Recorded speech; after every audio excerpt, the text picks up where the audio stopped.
छत्तीसगढ़ समस्त नियमित कर्मचारी साथियों को नमस्कार। आप सभी को बधाई एवं शुभकामनाएं। छत्तीसगढ़ अनियमित कर्मचारी कई वर्षों से लगातार प्रयास कर रहे नियमितीकरण मांग को लेकर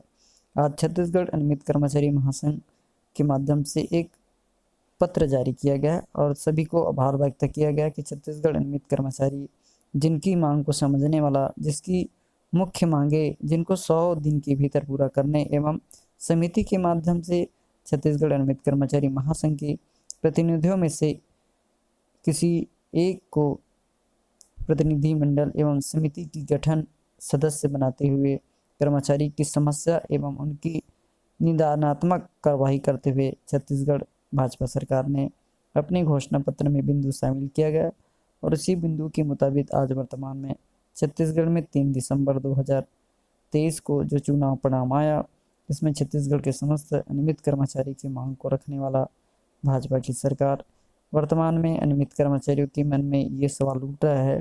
कि हमने सरकार तो बना लिया, लेकिन आखिरकार छत्तीसगढ़ सरकार बनने के बाद छत्तीसगढ़ के अनियमित कर्मचारी की मांग, समस्या एवं उनकी आर्थिक सामाजिक परिस्थितियों को समझने वाला सरकार 100 दिन के भीतर पूरी करने की बात रखी गई थी। तो 100 दिनों के भीतर हमारी मांग पूरी होगी या फिर नहीं होगी। घोषणा पत्र में शामिल बिंदु में अनियमित कर्मचारियों में खुशी की लहर है और सरकार बनने के बाद कर्मचारियों में एक उल्लास भी है कि सरकार आते ही हमारी मांगों को सबसे पहले प्राथमिकता देकर अनियमित कर्मचारी के नियमितीकरण के संबंध में उचित कार्रवाई किए जाएंगे, क्योंकि छत्तीसगढ़ अनियमित कर्मचारी कई वर्षों से अपनी सेवाएं देते आ रहे हैं और कई कर्मचारी ऐसे हैं जो अपनी सेवा देते सेवानिवृत्त भी हो चुके हैं, लेकिन उनको उनकी वास्तविक जो उनकी अधिकार है, उसके मूलभूत मांग के आधार पर कर्मचारियों को वेतन नहीं मिल पाया, उनको सम्मान नहीं मिल पाया।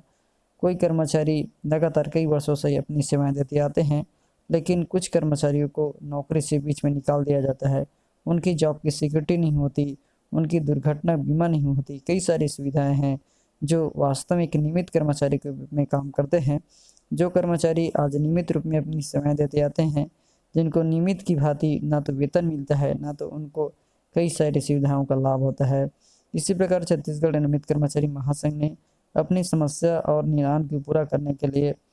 भाजपा सरकार से एक घोषणा पत्र में अपनी मांग को रखा और उसी मांग के मुताबिक कर्मचारियों को 100 दिन में मांग पूरा करने की प्रयास के लिए समिति का गठन करने का बताया। समिति गठन होने में मुख्य रूप से जो अनियमित कर्मचारी के सदस्यगण हैं, उन्हीं के माध्यम से समिति गठन किया जाएगा, उनकी सदस्यता शामिल की जाएगी और उनकी जो वास्तविक मांगे हैं, जमीनी स्तर की मांगे हैं, उनको पूरा करने का प्रयास किया जाएगा।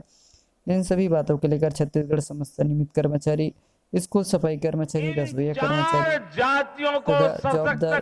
संविदा कर्मचारी, सभी कर्मचारियों में खुशी की लहर है कि हमारी मांग को पूरा करने वाला सरकार आ गया है और जो हमारी वादों को पूरा करेगा, ये उन्होंने ठान ही लिया है।